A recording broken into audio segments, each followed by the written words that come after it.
મેં કૌસ્તુભાઈ સાથે ક્યારેય કામ નથી કર્યું અને મારું કોઈ એસોસિએશન નહોતું.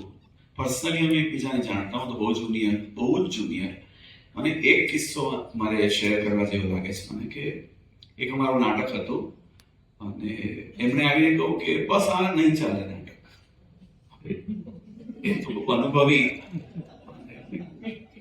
ઓકે ભલે અમે શું કહો, અમને પોઈન્ટ બ્લેન્ક કરવા નાટક બિલકુલ નહીં ચાલે. એ વખતે એવું હતું કે અમે નવા શરૂ થયેલા અને બધા અમારા સિનિયર પણ એમ કે બધા ગાંડા થઈ ગયા છે. લોકો કે ફેન્ટેસી કરે છે, બેંક રોબરીઓ કરે છે, આવું બધું હોય ગુજરાતી નાટક ઉપર.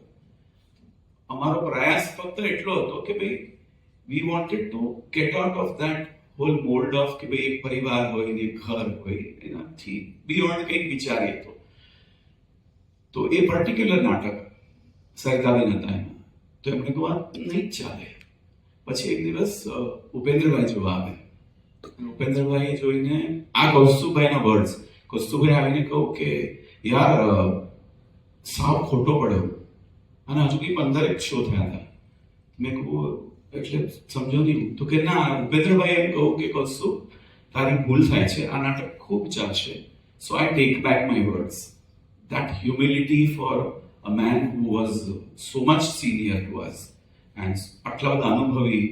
અને એમણે કહ્યું કે આઈ એમ ઈટિંગ માય વર્ડ્સ બીકોઝ જો ઉપેન્દ્રભાઈ કહ્યું છે કે આ નાટક ચાલશે તો ચાલશે. એ નાટક ખૂબ ચાલ્યો અને જ્યારે બંધ થયો ત્યારે આવીને એમણે કહ્યું કે ભાઈ મારે મારો ઓપિનિયન ચેન્જ કરવો પડ્યો બીકોઝ ઉપેન્દ્રભાઈએ કહ્યું પણ તને ફરક ન પડ્યો. મેં કહું કે આ નહીં ચાલે. મેં કહું તમે કહો કે નહીં ચાલે કદાચ ના ચાલે, ચાલ્યો તો ચાલ્યો. એનાથી why should I get affected because you were not rude, you did not mean to run down the play, it was an opinion.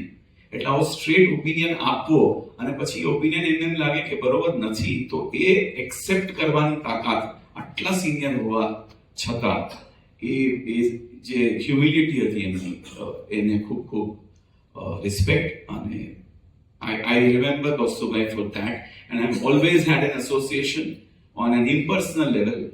કારણ કે બહુ જ સિનિયર હતા એટલે મિત્ર તો ન કહી શકાય પણ એ સ્માઇલ આપીને પછી ખુશી વ્યક્ત કરતા કશું જ કહ્યા વગર. and that remained till a very very long time and I will be indebted to him for being so nikhalas and so open. Thank you Kaustubhai.